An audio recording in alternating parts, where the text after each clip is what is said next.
Éxodo capítulo 12, ¿ya están? Verso 6. Bueno, empiezo desde el 5. El animal será sin defecto, macho de 1 año. Lo tomaréis de las ovejas o de las cabras y lo guardaréis hasta el día 14 de este mes. Y lo inmolará, repitan inmolará, repitan inmolará. No los oigo, inmolará. Y lo inmolará toda la congregación del pueblo de Israel entre las 2 tardes. Y tomarán de la sangre y la pondrán en los 2 postes y en el dintel de las casas en que lo han de comer. Y aquella noche comerán la carne asada al fuego y panes sin levadura, con hierbas amargas lo comerán. Ninguna cosa comeréis de él cruda, ni cocida en agua, ni asada al fuego, ni su cabeza con sus pies y sus entrañas. Ninguna cosa dejaréis de él hasta la mañana, y lo que quedara hasta la mañana lo quemaréis en el fuego. Padre, quiero darte gracias por tu palabra. Tu palabra es verdad, nos santificamos en tu verdad. Hoy pido, Dios, que tú nos des sabiduría y entendimiento. Oro que cada corazón tenga un entendimiento de tu palabra. Dice tu palabra que si alguno es falto de sabiduría, que lo demande al cielo, y tú lo vas a dar sin reproche, Señor, y lo vas a dar en abundancia. Oro para que venga sabiduría sobre cada corazón y pueda entender lo que tu palabra hoy nos quiere hablar. Bendigo el corazón de tu pueblo. Espíritu Santo, redargúyenos, enséñanos. Ministranos en este tiempo con la palabra, por favor, precioso Espíritu de Dios. Y te damos gracias por estar aquí con nosotros y estar en nosotros, precioso Espíritu Santo. A ti sea la honra y la gloria, a ti sea todo el honor y la alabanza. Gracias, Jesús precioso, por todo lo bueno que eres. Por Cristo Jesús. Amén y amén. ¿Qué palabra repitieron? ¿Qué palabra repitieron? Inmolará. Inmolará, ¿ok? Estos días de encierro me sirvieron mucho. Yo sé que Dios siempre tiene, dice la palabra de Dios que los que aman a Dios todas las cosas les ayudan a bien. Siempre que tú vivas algo o pases por algo, si no te ayuda bien, no entendiste por qué Dios te metió a algo. Así es que siempre que tú y yo pasemos por algo, tenemos que entender que Dios quiere sacar algo de ti a través de aquello a lo que Dios te meta, porque así es de bueno Dios, amén. Así es que irán llorando y andando, pero sacarán algo bueno de su vida, amén.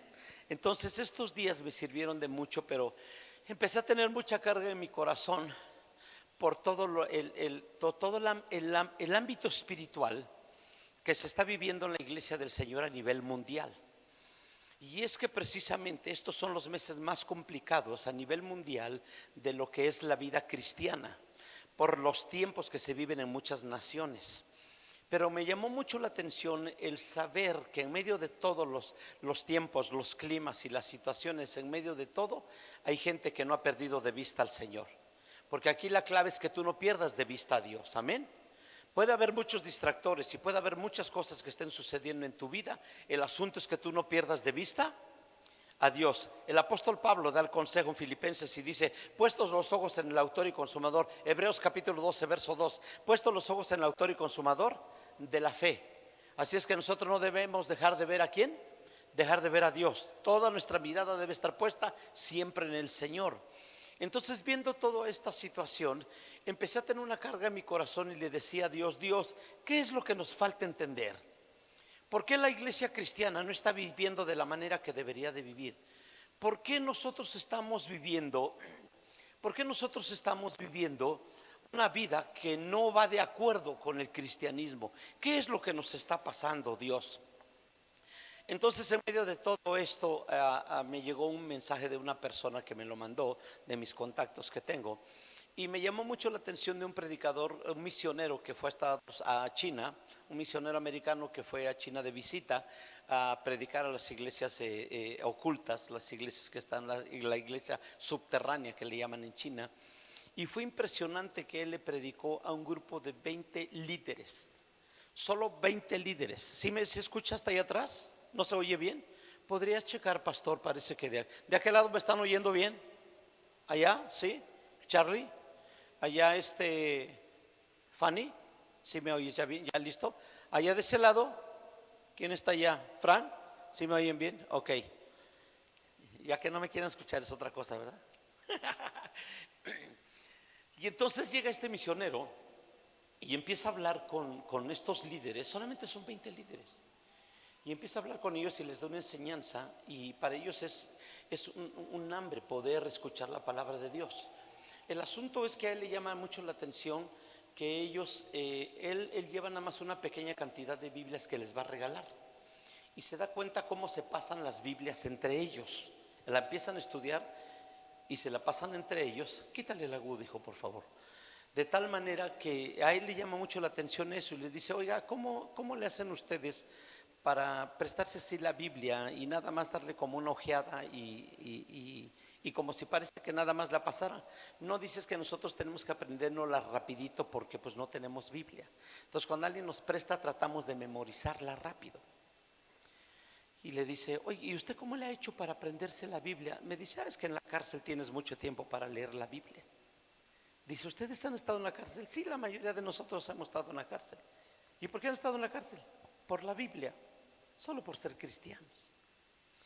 Y le dice: ¿y a poco leen la Biblia en la cárcel? Dice: es que nuestros familiares que llegan nos llevan un texto escrito en un papelito escondido entre la comida. Entonces nosotros lo sacamos, lo aprendemos bien y luego se lo pasamos a otro de nuestros hermanos presos cristianos.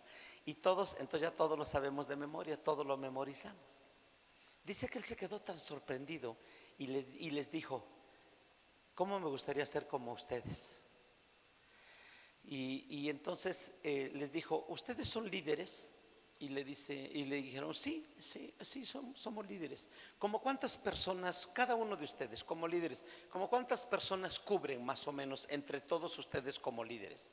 Dice: bueno, yo creo que entre todos nosotros cubrimos más o menos 20 millones de personas. ¿20 millones? O sea, ¿20 millones? ¿Cómo? Sí, bueno, no se olviden que China es el país más poblado de todo el planeta Tierra. Creo que tiene 3.000 millones de seres humanos, China. Entonces le dijo: nosotros tenemos 20 millones a nuestro cargo.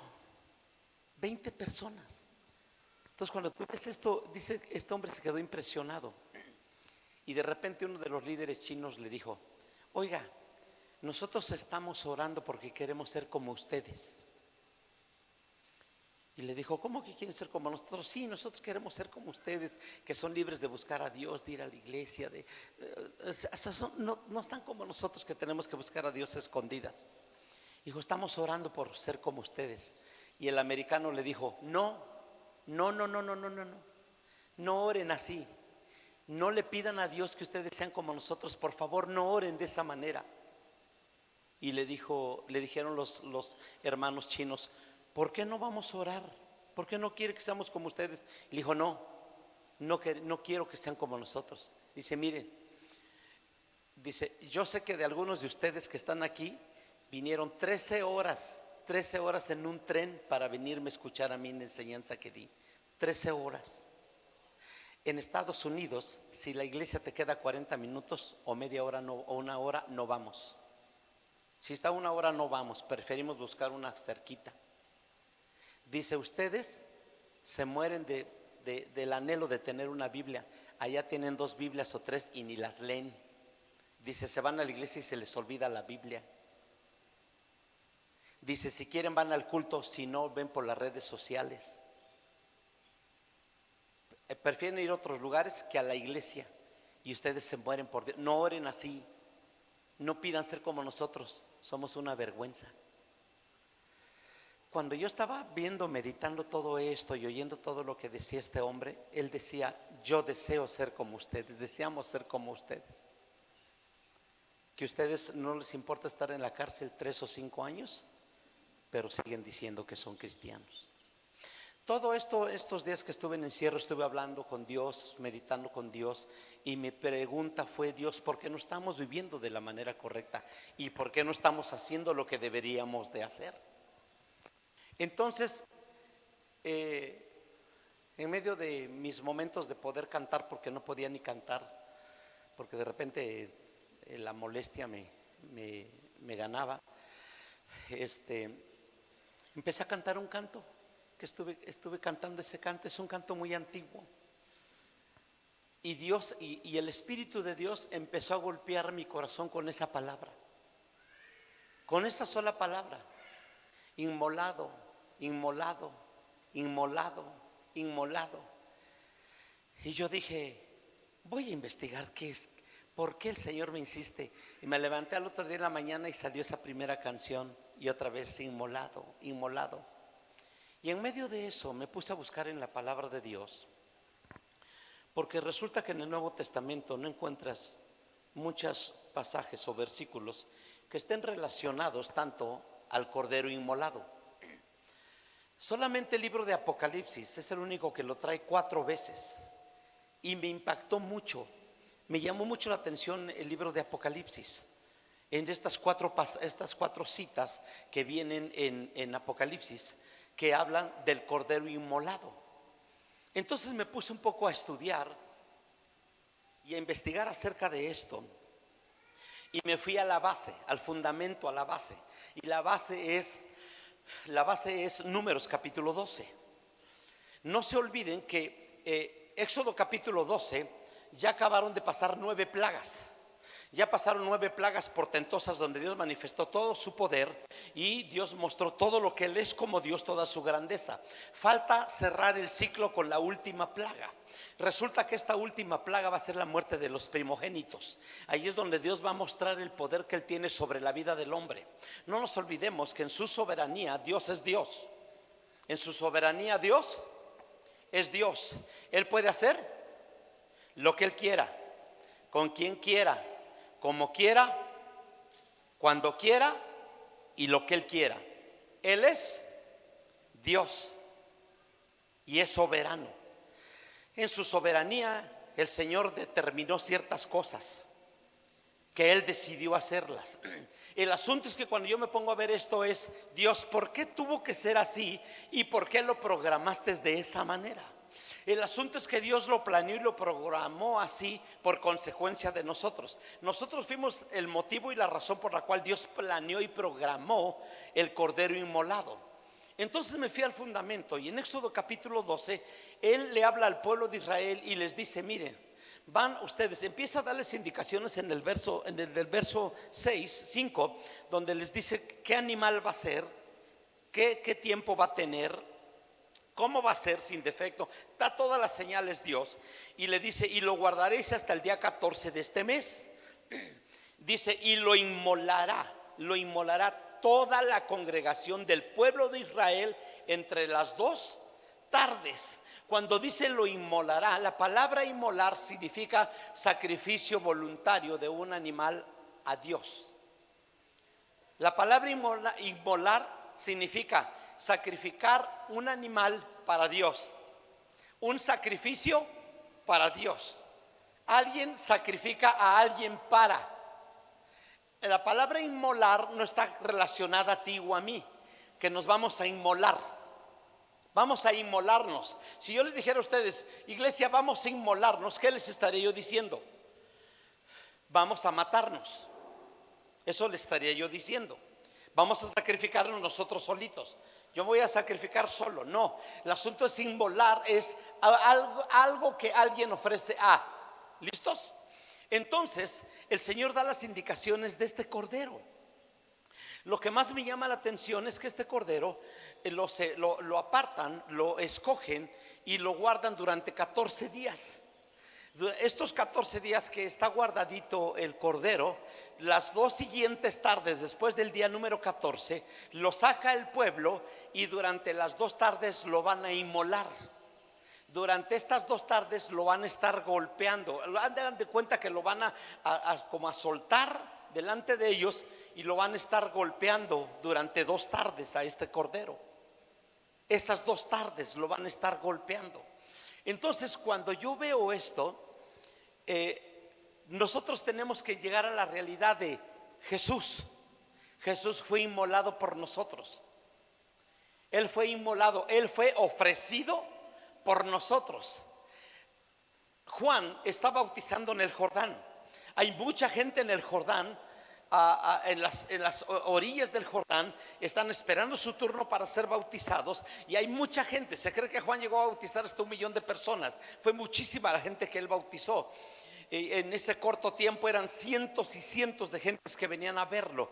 Entonces, en medio de todo eso, de repente Juan recibe una revelación de Dios, y entre toda la multitud que está esperando para ser bautizada, Jesús ha venido de Galilea, de los gentiles, al Jordán para ser bautizado. Cuando Juan lo ve, Juan lo señala. Póngame atención. Tenemos en la Biblia de la persona de Jesús, tenemos muchas figuras. A Jesús se le relaciona con muchas figuras en la palabra de Dios. Y cuando hablamos en el contexto de animales, a Jesús uno de los símbolos que se usan para la persona de Jesús es el buey, que significa siervo. El águila, el león significa la realeza. Y también se habla del águila, se habla de inclusive, creo que no tiene mucho que les prediqué sobre la serpiente de bronce que se levantó en el desierto, ¿ok? Todo ello, hay muchas figuras que se toman para de alguna manera representar a Jesús. El asunto es que el animal con el que más se le identifica a Jesús es con el cordero. De tal manera que cuando aparece en escena Jesús en el Jordán, Juan no dice: he ahí el Hijo de Dios. Juan no dice: he ahí el Mesías esperado por nosotros. He ahí el ungido de Jehová. Juan no menciona otro título, sino que Juan, cuando ve venir a Jesús, lo que Juan dice: he aquí el Cordero de Dios que quita el pecado del mundo. He aquí el Cordero de Dios. Luego lo marca como un ¿qué? Como un cordero, porque nosotros entendemos que para el sacrificio y la redención del hombre tenía que ser sacrificado un cordero. Para la expiación del pecado de los hombres se sacrificaba un cordero. Ahora póngame atención. El pueblo de Israel tiene 430 años en Egipto cautivo. Tiene 430 años de esclavitud el pueblo de Israel en Egipto. Resulta que esa noche, Éxodo capítulo 12 verso 6, esa noche algo extraordinario va a suceder. Dios está dando indicaciones, y Dios lo que les está diciendo a ellos: hay una marca a través de la cual yo les voy a decir, hay una marca a través de la cual les voy a revelar su libertad. ¿Cuál es la marca a través de la cual les voy a revelar su libertad a mi pueblo de Israel aquí en Egipto? La marca de la revelación, la revelación que van a recibir de la marca a través de la cual yo los voy a libertar, es el sacrificio de un cordero.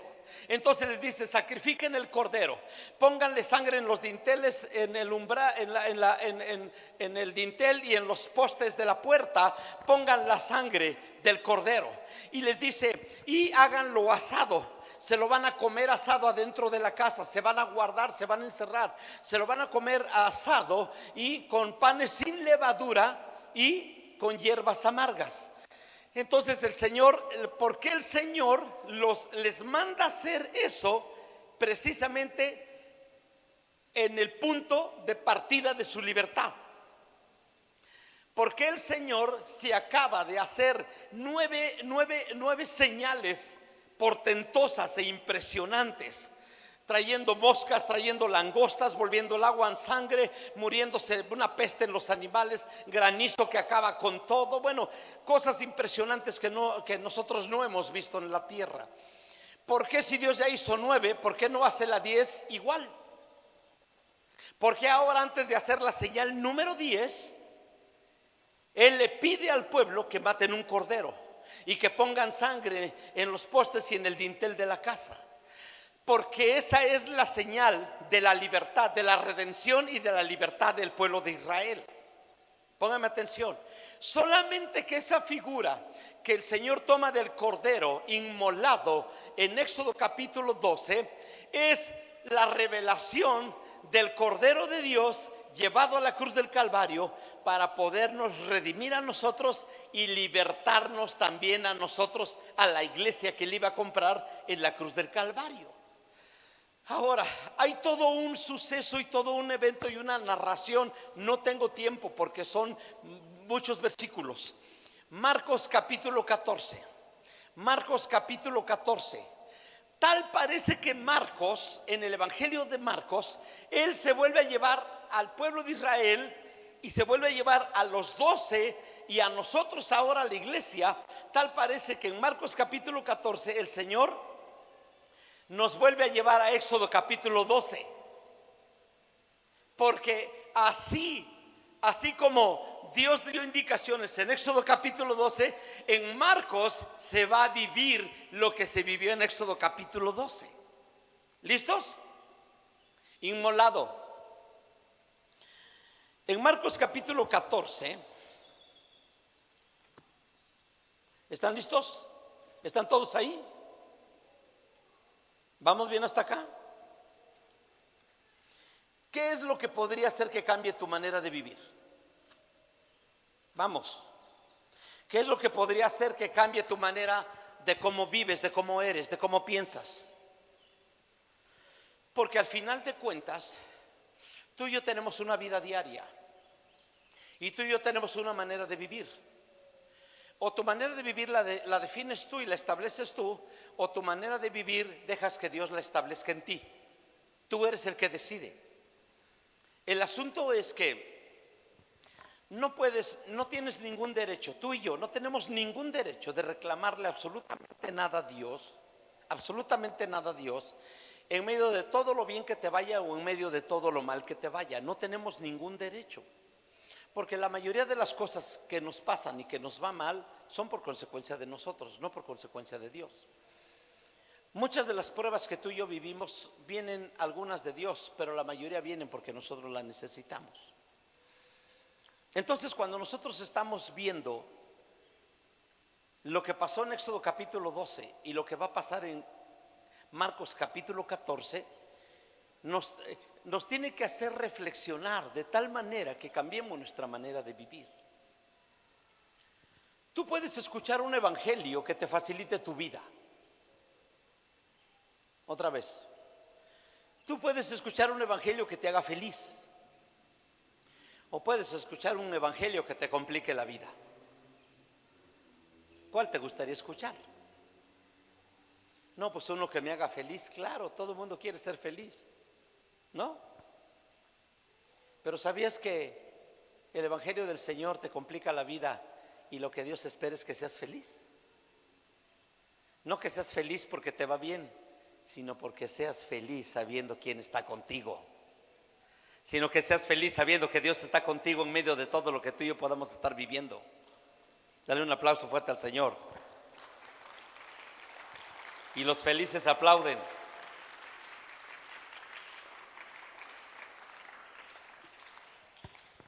Y los amargados no vinieron, se la perdieron. ¿Qué puede hacer que cambie tu vida? Que tú y yo entendamos qué es lo que Dios hizo por nosotros. Solo eso te puede cambiar la vida. Tengo 33 años y hace poco estaba recordando nuevamente, siempre doy testimonio de mi conversión, pero hace poco estaba acordándome de algunos detalles cuando conocí al Señor y dije, wow, qué rápido ha pasado el tiempo, 33 años. Y me veo al espejo y digo, y casi me veo igual. Con un poco menos de pelo, ¿no? Pero bueno, yo solo me animo. ¿Ya están en Marcos 14? 2 días después de la Pascua, no nos olvidemos, ¿dónde se establece la Pascua?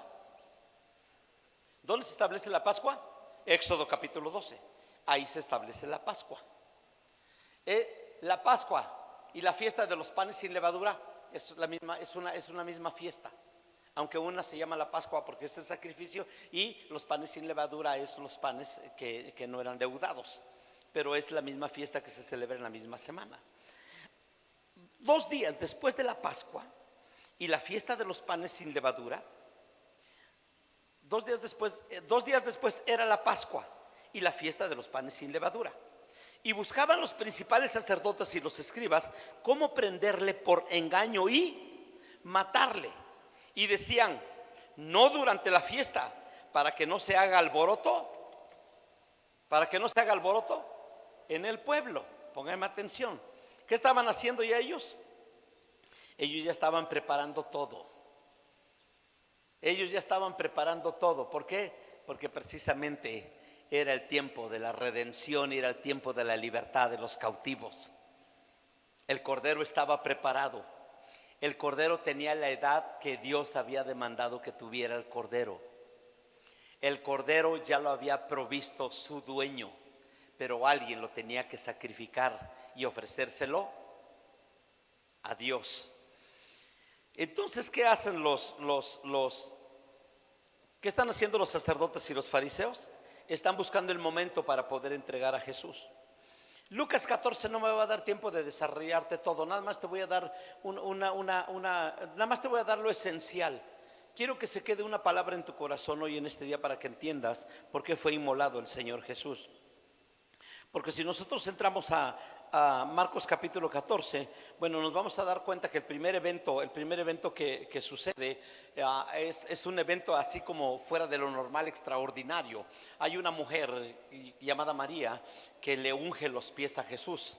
Ese es el primer evento que vemos en Marcos capítulo 14 y sucesivamente vamos viendo cómo se va desarrollando. Después de esto vemos cómo Judas vende a Jesús, cómo lo traiciona. Después de esto vemos al pobre de Pedro llorando porque ha negado a su Señor, el apóstol Pedro. Es todo un suceso, todo el evento lo encontramos aquí narrado en Marcos capítulo 14. Pero lo primero que nosotros vemos en esta parte lo primero que encontramos es cómo la preparación de la muerte de Jesús se va haciendo conforme al ritual que estaba establecido en Levítico, ¿sí? Porque tenía que prepararse el ungimiento y todo ello. A mí me llama mucho la atención cuando esta mujer unge los pies de Jesús. Ella entra para ungir los pies del Señor y en el versículo 8 dice, no nos olvidemos que entra esta mujer y ¿qué hace? Ella rompe un perfume, un frasco de alabastro. ¿De qué era? ¿De qué era el perfume? De nardo puro. ¿Listos? Repitan, nardo puro. Ok, era de nardo puro. ¿Por qué la Biblia tiene que especificarnos que era de nardo puro?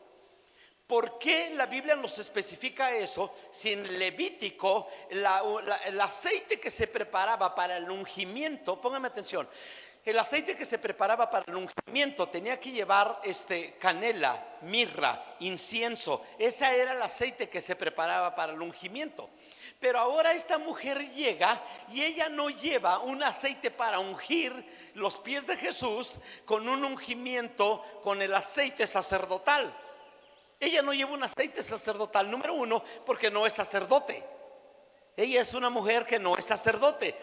Por lo tanto, ella no puede llevar ese aceite porque ella no tiene ese derecho legal, espiritual de ungir los pies de Jesús con un ungimiento sacerdotal, sino que ella lleva un frasco de alabastro y el perfume que lleva allá adentro lo especifica la Biblia, es de nardo puro. Ok, según los estudiosos de las plantas, se me va el nombre ahorita de ellos. ¿Cómo se llaman, ingeniero, los que estudian las plantas?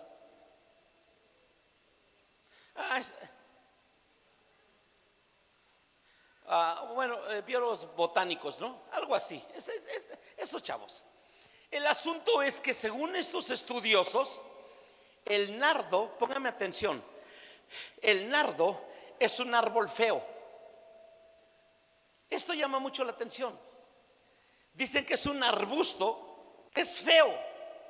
O sea, tú puedes ver un arbusto que tiene flores bonitas y aunque esté medio feo, con que tenga flores, ay, mira qué bonito, no ves el arbusto, mira qué bonitas flores, ¿sale? Porque ves las flores. Dicen que el arbusto del nardo es feo. Tú a simple vista lo ves y es feo. Pero dice que lo que sale de él, el aceite que le sacan al nardo, produce un perfume de muy alto precio, que en el lugar donde se abre o se suelta, él tiene la capacidad de inundar todo de un aroma muy especial. ¿Por qué la Biblia a mí me tiene que decir que cuando esta mujer llega y le enjuga los pies a Jesús y derrama el perfume de nardo puro, Jesús dice algo? El hombre de esta casa dice, si este fuera profeta, sabría la clase de mujer que le está agarrando los pies. Y Jesús lo sabe todo y le dice, mira, yo entré y ni me diste beso, ni me lavaste los pies. Y esta desde que entró no ha dejado. Entonces, cuando cuando esta mujer derrama el perfume, Jesús dice algo. Verso 6. Pero Jesús dijo: dejadla, ¿por qué la molestáis? Buena obra me ha hecho. Y les dice: siempre tendréis a los pobres con vosotros, y cuando queráis les podréis hacer bien, pero a mí no siempre me tendréis. Esta ha hecho lo que podía, porque se ha anticipado a ungir mi cuerpo. ¿Para qué? ¿Para qué? Para la sepultura. Y dice: de cierto os digo que donde quiera que se predique este evangelio en todo el mundo, también se contará lo que ésta ha hecho para memoria de ella. Hey, ¿cuántos de ustedes han hablado de esa mujer cuando predican el evangelio? Vamos. ¿Cuántos de ustedes han hablado de esa mujer cuando predican del evangelio? Pues ¿para qué? Si no tenemos por qué hablar de ella. Pero ¿qué está diciendo Jesús? Cuando se predique el evangelio en el mundo, se hablará de lo que esta mujer hizo, del acto que ella tuvo. Póngame atención. ¿Por qué la Biblia es explícita en decir nardo puro? Número uno, el nardo ¿era qué? ¿Era qué? Feo. A nadie le gusta el arbusto de nardo, a nadie le gusta. Es más, tú no lo comprarías para ponerlo en tu jardín, porque es feo. Pero lo que sale de él, cuando habla del nardo puro, Jesús nos está llevando a Isaías capítulo 53. Y como raíz de tierra seca, no habrá hermosura en él. No habrá hermosura en él para que le deseemos. No habrá nada hermoso. Se hizo un estudio sobre la terminación del cuerpo de Jesús en el momento de estar en la cruz, en los últimos momentos de su muerte. Se ha hecho un estudio según el maltrato que él tuvo las 2 tardes. ¿Cuándo tuvo el maltrato? Las 2 tardes. ¿Por qué las 2 tardes? Porque el cordero inmolado tenía que ser inmolado 2 tardes. Entonces esas 2 tardes fueron las 2 tardes en que Jesús fue inmolado. Ponme atención. Este cordero era sacado, después del día 14 era sacado, y el pueblo de Israel lo golpeaba y lo golpeaba y lo golpeaba. Tú puedes ver a un pequeño animal, tú puedes ver a un cordero indefenso, inocente, siendo golpeado, golpeado y golpeado y golpeado. Ahora mi pregunta para contigo, mi pregunta es: ¿qué beneficio podía sacar el pueblo de Israel de golpear a ese cordero 2 tardes? ¿Qué beneficio podía sacar el pueblo de Israel? Ningún beneficio. Ningún beneficio podía sacar el pueblo de Israel. Pero espérame, porque ese pobre cordero, después de que era golpeado durante 2 tardes, al tercer día lo tenían que sacrificar y se era asado para que fuera el cordero que se comía en la cena pascual. El asunto es que ahora el Cordero de Dios es golpeado durante 2 tardes, y durante esas 2 tardes en que él es golpeado, mientras que el pueblo de Israel golpea a un animal y no recibe ningún beneficio, el Cordero de Dios es golpeado durante 2 tardes y tú y yo recibimos todo el beneficio de Dios para nuestras vidas.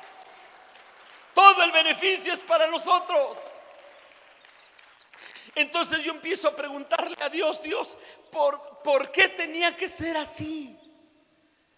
¿Por qué no nada más es maestro, maestro? Eso fue lo que le dijo Judas: maestro, maestro, y le dio el beso, lo entregaron, se lo llevaron a la cruz, lo crucificaron, lo mataron y se acabó toda la historia. ¿Por qué las 2 tardes, Señor? Y entonces empezamos a ver todo el proceso, todo el evento. Nos vamos al escenario de todo el evento.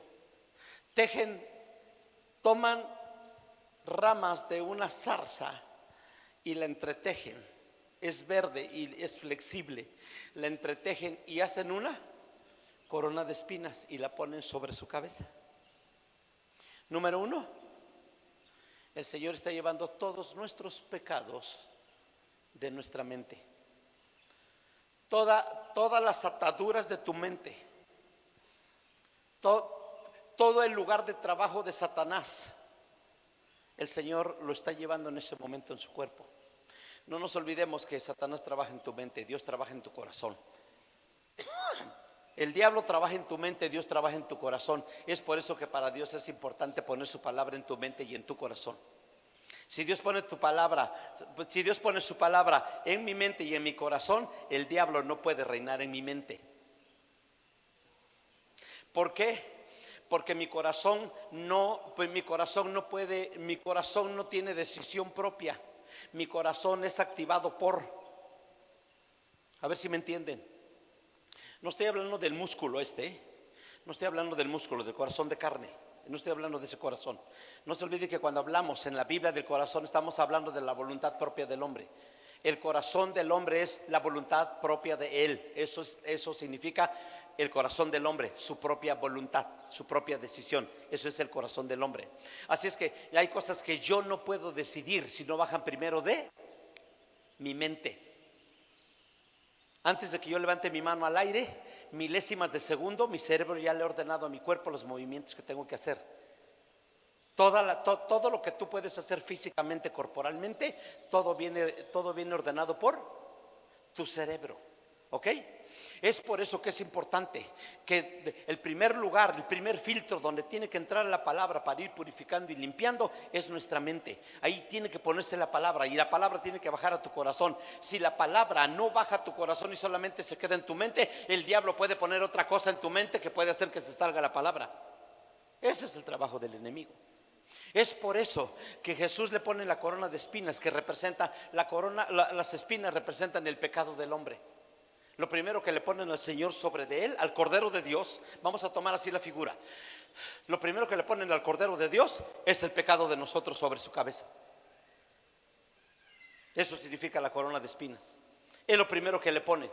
Después de ahí le rompen sus ropas. Pónganme atención, ¿sí se acuerdan? Que le quitaron sus ropas, le rompieron sus ropas y lo desnudaron al Señor y le dejaron solamente un trapo carmesí en su cintura. ¿Sí? ¿Sí? ¿Están atentos? Creo que se han leído la Biblia, ¿verdad? En esta parte se han llegado a Mateo. Dijo un hermano, ya tengo 2 años y no paso de Éxodo. Bueno, yo confío en Dios que cuando ya tengas 80 años ya estés siquiera por Mateo. Entonces sí entienden. Le rompieron sus ropas. Pregunto, ¿cuál era la necesidad de desnudarlo? ¿Cuál era la necesidad de quitarle sus ropas al Señor Jesús? ¿Cuál era la necesidad de romperle todo y quitarle todo y dejarlo desnudo? ¿Cuál era la necesidad? Porque precisamente esa era la condición del hombre. Adán nos dejó así. Adán nos dejó desnudos. Por eso cuando Adán y pecan, lo primero que hacen es esconderse. Y le dijeron a Dios, es que oímos tu voz y tuvimos miedo porque estamos desnudos. Ellos perdieron a Dios, estaban desnudos de Dios. El hombre que está muriendo en la cruz del Calvario no es Dios, es Jesús como hombre el que está muriendo en la cruz del Calvario. Por lo tanto, la figura de no tiene ropa es la condición de nosotros. Él tomó nuestro lugar, dice la Escritura. Entonces le quitan sus ropas y listo, ahí estamos perdidos nosotros sin Dios. Ahí está Jesús representándonos en ese momento. Ahí está el Cordero de Dios llevando toda nuestra vergüenza y nuestra desnudez delante de Dios. Después de ahí lo llevan al patio de Caifás y ahí golpean al Señor y le dan 39 latigazos, que científicamente se ha demostrado que hay 39 enfermedades incurables en el planeta Tierra, que nadie las puede curar. Esas enfermedades solamente Dios las puede curar. Dios tiene el poder de curar esas 39 enfermedades. De esas 39 enfermedades se desprenden cientos de ellas. Pero ahí el Señor el Cordero de Dios tuvo que haber sido golpeado para llevar nuestras. Isaías capítulo 53. ¿Y quién ha querido nuestro anuncio? ¿Y sobre quién ha querido nuestro anuncio? ¿Y sobre quién subirá el brazo de Jehová? Como raíz de tierra seca no habrá parecer en él, ni hermosura le veremos más para que le deseemos. Mas el herido fue por nuestras rebeliones, el castigo de nuestra paz fue sobre de él, y por su llaga nosotros fuimos curados. Cayó y enmudeció, no abrió su boca, como cordero fue al matadero. No dijo nada. Por amor a nosotros.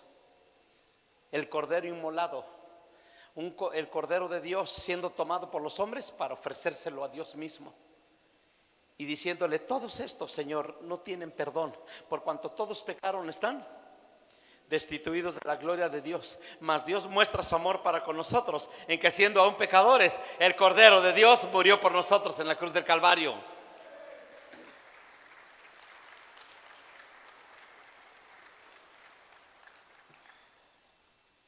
Ya voy a terminar.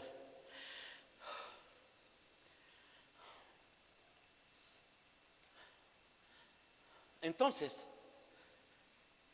el Cordero de Dios está ahí.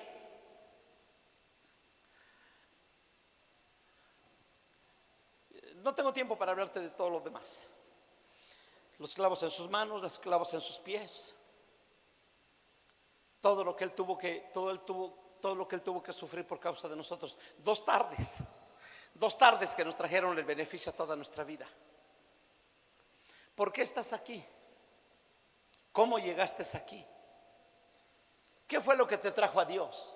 ¿Por qué algo te tuvo que haber traído a Dios? ¿Tu hogar destruido? ¿Una enfermedad? ¿Un problema que no podía resolver? ¿Un vicio? ¿Una adicción? ¿Qué fue lo que te trajo a Dios? Algo te tuvo que haber traído a Dios.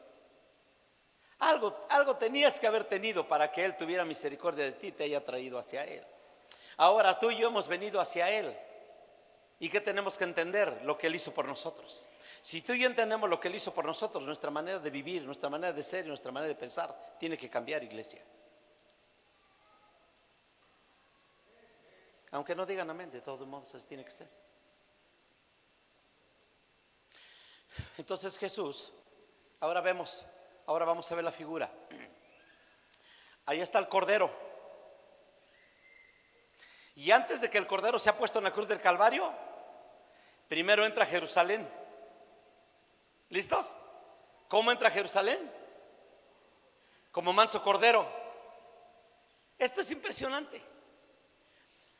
Y entonces ahí es donde yo empecé a sentir en mi corazón: Dios, ¿por qué otra vez Jesús vuelve a revelarse de la misma manera al final? ¿Por qué? Si ya pasó. Porque ahora ponme atención. En Mateo 26 Jesús aparece montado en un pollino de asno. ¿Listos? Jesús aparece montado en un pollino de asno como manso cordero. Ahí aparece Jesús. ¿Por qué Jesús va montado en un pollino de asno? Vamos a decir en un burro, en un burrito, ¿sale? En un burro joven, burro nuevo. 0 kilómetros, nadie se lo había montado, era del año el burro. ¿Por qué Jesús aparece en ese burro?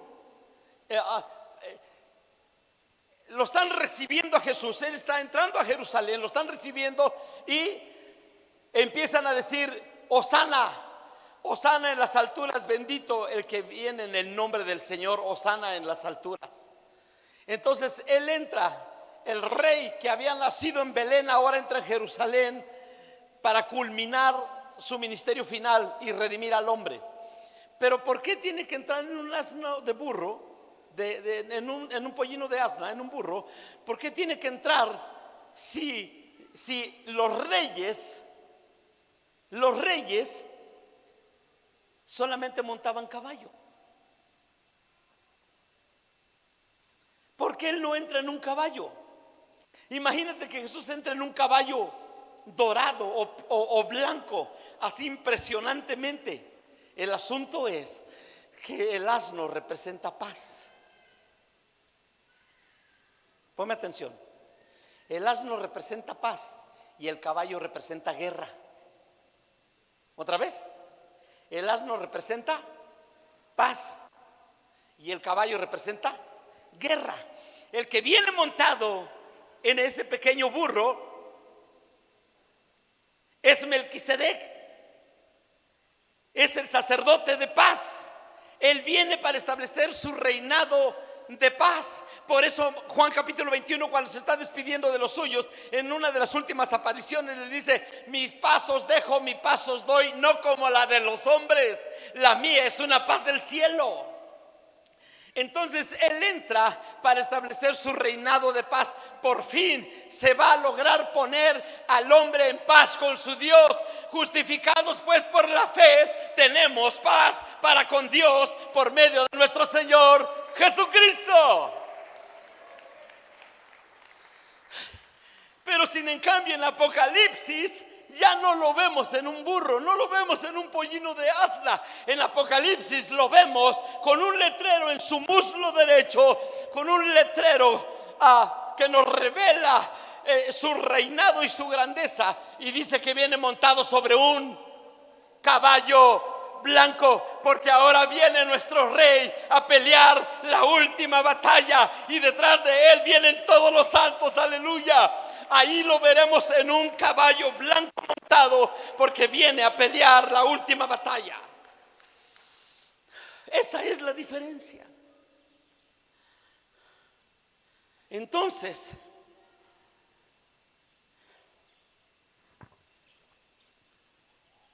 veo Apocalipsis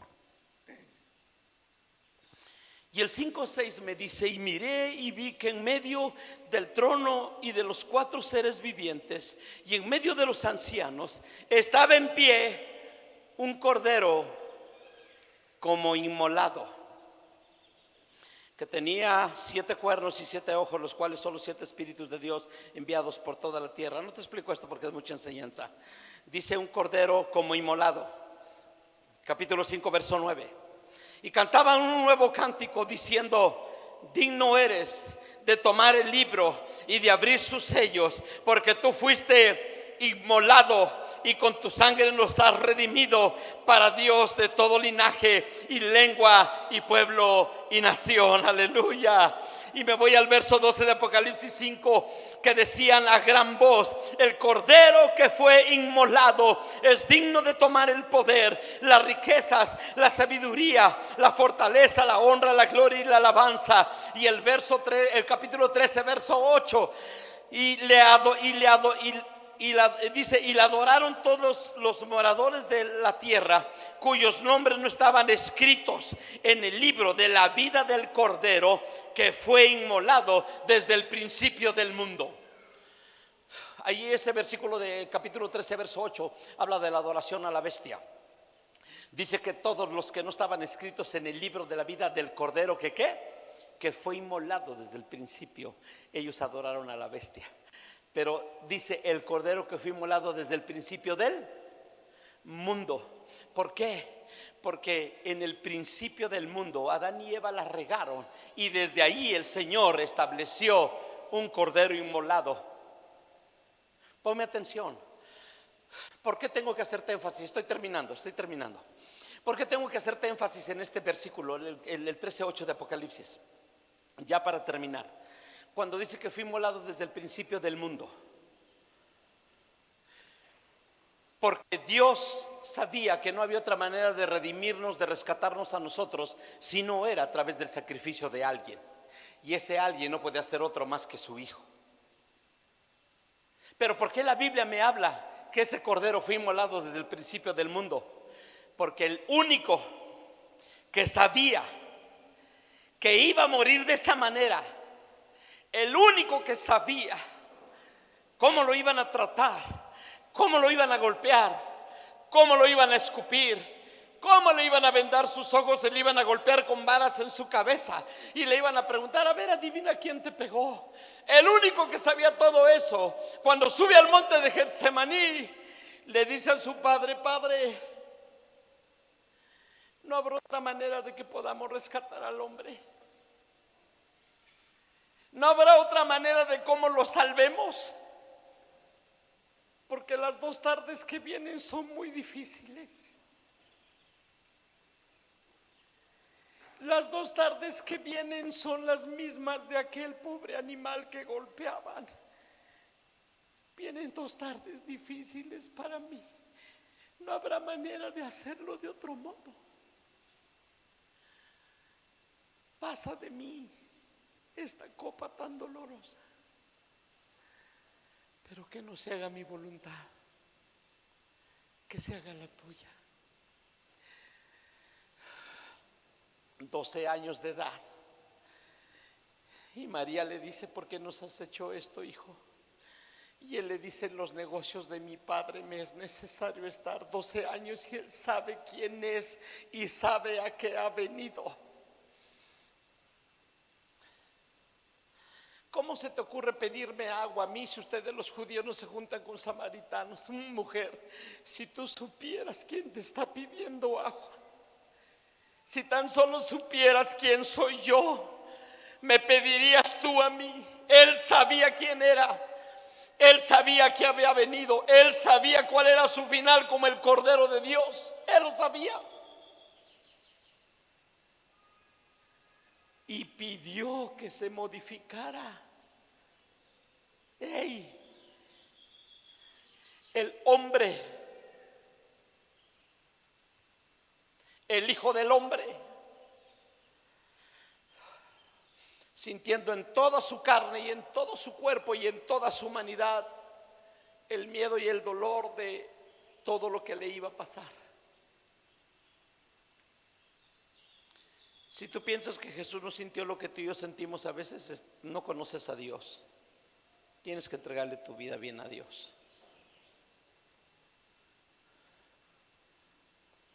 Si tú y yo sufrimos, Él sufrió primero. Él llevó el castigo de el castigo de nuestra paz fue sobre de Él. ¿Ya? ¿El castigo de qué? De nuestra paz fue sobre de Él. Pastor, entonces ¿por qué no tengo paz? Porque usted no quiere. Mas el fruto del Espíritu es amor, gozo, paz. Usted no tiene paz porque no quiere, porque no busca bien a Dios. Si usted y yo buscamos bien a Dios, la paz sale sola. Pastor, pero es que no tengo paz. Usted tiene ausencia de Dios. No es que no tenga paz, tiene una ausencia de Dios en su vida. Porque si Dios está ahí, hay paz. ¿Ya? Mas el herido fue por nuestras rebeliones. ¿Qué es una rebelión? Rápido, ¿qué es una rebelión? ¿Qué es una rebelión? Una rebelión es oponerse a la autoridad. Eso se llama rebelión. Oponerse a la autoridad, eso se llama rebelión. Si Dios te dice que prediques el evangelio y no lo predicas,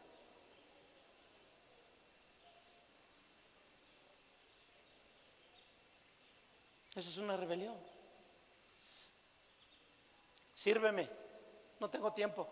Está bien. Eso es una rebelión. Él se llevó todo eso. Todo eso fue sobre de Él.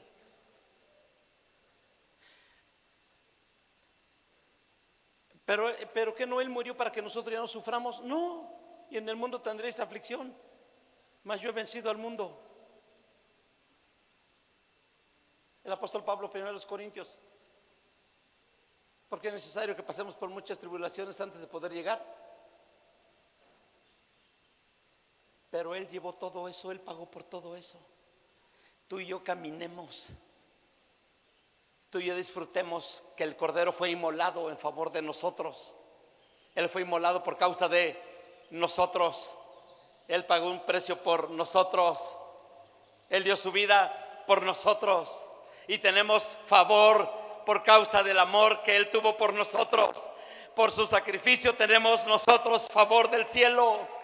Por su sacrificio tú y yo somos bendecidos. Él tuvo que sufrir lo que tú y yo teníamos que sufrir. Por eso que no haya nada que te haga renegar a ti en contra de Dios. Por favor. ¿Qué es lo único que puede hacer que tu vida y mi vida cambie? Que entendamos lo que Él hizo por nosotros. Porque cuando alguien entiende lo que Él ha hecho por Él, empieza a tener una vida agradecida y cambia su manera de pensar y su manera de vivir. ¿Cuántos tienen problemas? Amén, nadie tiene problemas. Nada más uno ahí atrás, está bien. Todos los demás están en la playa. Nada más les falta el coco. Le voy a pedir al Señor que le suelte el coco para ver si, a ver, se preocupan un rato. Todos tenemos problemas, ¿no? Les tengo una buena y una mala. ¿Cuál quieren primero? La mala, van a seguir teniendo problemas. ¿Quieren la buena? Dios está con nosotros. Dios está con nosotros. Y si Dios con nosotros, ¿quién contra nosotros? El problema es que aparte de que tengamos problemas, causemos más problemas. El asunto es que aparte de que Él nos libertó de una vida arruinada, nosotros la queramos arruinar más. Eso es lo que no es correcto delante de Dios. Así es que, iglesia, el Cordero fue inmolado. Él pagó el precio que nosotros deberíamos de pagar. Vivamos para Él, caminemos en Él, sirvámosle a Él, vivamos para Él. Oh. ¿En qué se concluye todo? En lo que nos puede pasar. Judas, estoy en Marcos 14. Dije que ya estaba terminando, ¿verdad? Ya estoy terminando. No crean que me voy a quedar todo el día aquí, ya me cansé. Judas lo traiciona. ¿Quién lo traiciona? Judas. ¿A dónde había estado Judas? ¿A dónde había estado? Cuando llegue a la casa, póngase a leer, por el amor de Dios, ¿sí? Cuando llegue a la casa se pone a leer Marcos capítulo 14. ¿Sabe dónde estaban? Iban a celebrar la Pascua. Iban a cenar el Cordero. Iban a comer los panes sin levadura. Y usted póngase a leer Marcos 14. Judas primero Pedro hace una pregunta: Maestro, ¿dónde quieres que preparemos la Pascua? ¿Dónde quieres que preparemos la Pascua? Y le dice el Señor Jesús: salgan y van a hallar a un hombre que lleva un cántaro, síganlo, y cuando llegue a esa casa, díganle que el Señor quiere comer la cena, la Pascua en esa casa. Y cuando salen encuentran un hombre con ¿cómo quisiera tener tiempo para darte más enseñanza? ¿Sabías que los hombres no deberían de cargar los cántaros? Los cántaros nada más los cargaban las mujeres, no los hombres. ¿Y por qué este hombre lleva un cántaro? Otro día te enseño, es algo profético. Entonces llegan a la casa del hombre, listo. Ahora Judas ya sabe dónde van a comer la cena. Entonces Judas se va, están en Betania. Entonces Judas, en medio de toda la narrativa que tú lees, Judas tiene que irse de volada a Jerusalén. Va a ver a Jerusalén y dice: ¿saben qué? Ya tengo informes, va a estar en tal lugar y todo. Entonces agarran y dicen ellos: pero espérense, no podemos hacerlo porque si no va a haber un alboroto del pueblo. ¿Y por qué se preocupaban del pueblo? Porque sabían que el pueblo tenía en alta estima a Jesús, porque había mucha gente que había sanado, que había visto milagros, y no querían que se les levantaran en contra de ellos. Entonces le dicen: espérense mejor, espérense tantito. Y entonces Judas vuelve a regresar a Betania, vuelve a regresar. Y vuelve a regresar, y ojo, póngame atención. Él regresa en el mismo día, tiene que venir a regresar, porque cuando está la cena, Judas ya está allí. Los 12 ya están allí. Y es cuando él le dice: el que moje su pan en mi plato, ese me va a entregar. Pero antes le dice: uno de ustedes me va a traicionar. Y todos empiezan a preguntarse. Al final de cuentas, nosotros sabemos que es Judas. Ellos no tienen todavía abierto el entendimiento. No se los puede abrir el Señor, si no se le van a ir encima a Judas. Es por eso que cuando el Señor, después de que Judas moja el pan y come, Jesús le dice: lo que vas a hacer, hazlo pronto. Y entonces Judas se sale y se va, dice la Biblia. Y dice que los demás piensan: a lo mejor lo mandó por más pan. Y Judas se va a ver a los sacerdotes, recibe 30 monedas de plata. Jesús le dice dice la Biblia que después de que cantaron el himno, salieron al monte, se fueron al monte. Se cree que el himno que cantaron es el Salmo 114, que es el que cantaban en la Pascua los hebreos. Entonces se van al monte, y cuando llegan al monte es cuando pasa todo lo de la oración, que se quedan dormidos, como algunos de ustedes comprenderán, en lugar de venir el viernes a orar. Entonces quedan dormidos y llega Judas con los soldados. Le dice 2 veces: maestro, maestro. Lo besa, y en ese momento es cuando apresan a Jesús. Y después de ahí viene todo el maltrato al cordero, 2 tardes inmoladas sobre el cordero y al final terminar en la cruz. Pero en ese lapso hay otro discípulo. El primero caminó junto de él, se le confió el dinero y lo traicionó. El segundo caminó junto a él, era de su círculo más íntimo, era de los que le tenía más confianza, era del que tuvo el privilegio de verlo transparentarse, era el que tuvo el privilegio de ver a Moisés y Elías detrás de él por revelación, y ahora por causa del miedo lo está negando. Y el Señor tiene que usar su creación para demostrar su grandeza. Y le dice Pedro, antes de que pase todo esto, Jesús les dice allí en la cena, les dice: hoy será entregado el Hijo de Dios en manos de impíos, y todos ustedes se van a escandalizar y me van a dejar. El Hijo de Dios se quedará solo, el Hijo del Hombre quedará solo. Y Pedro le dice: Señor, yo contigo hasta la muerte. Y Jesús lo voltea y le dice: no pasa de que cante 3 veces el gallo sin que tú me niegues, Pedro. Y entonces, cuando Pedro está en ese suceso, se cumple lo que Jesús le dijo. Por causa del miedo empieza a negar al Señor. Y el gallo, y hay un gallo, ¿quién sabe qué anda haciendo ese gallo ahí? El asunto es que ese gallo está ahí porque tiene que cumplir algo que Jesús dijo. ¿Era la hora de cantar? No, era la señal para Pedro. Pedro, me has negado. Y el gallo cantó. Después de la tercera vez dice que se fue a llorar amargamente. Sí, tú puedes estar aquí y Dios te puede bendecir y Dios te puede dar mucho de lo que tú le pidas, pero precisamente cuando alguien te pregunte de Él o cuando alguien quiera saber de Él, a lo mejor tú y yo lo neguemos. Eso es todo lo que pasó en Marcos capítulo 14. ¿Cambió la vida de Pedro? Claro que cambió. ¿Qué espera Dios de nosotros? Que cambie nuestra vida. Pónganse de pie, por favor.